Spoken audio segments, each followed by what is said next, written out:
পটাশপুর 1 নম্বর ব্লকের সব থেকে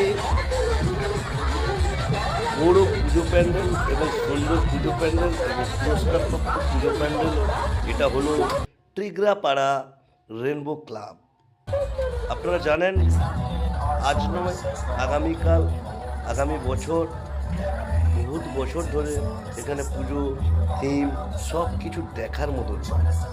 আমরা ঢুকেই টেস্টি টেস্টি মাশরুম পকোড়া খান আর খান, খেয়ে যান মজাদার স্বাদ, লোভনীয় স্বাদের মাশরুম পকোড়া। মাশরুম পকোড়া সম্পূর্ণ নিরামিষ খাবার। আগে হ্যাঁ,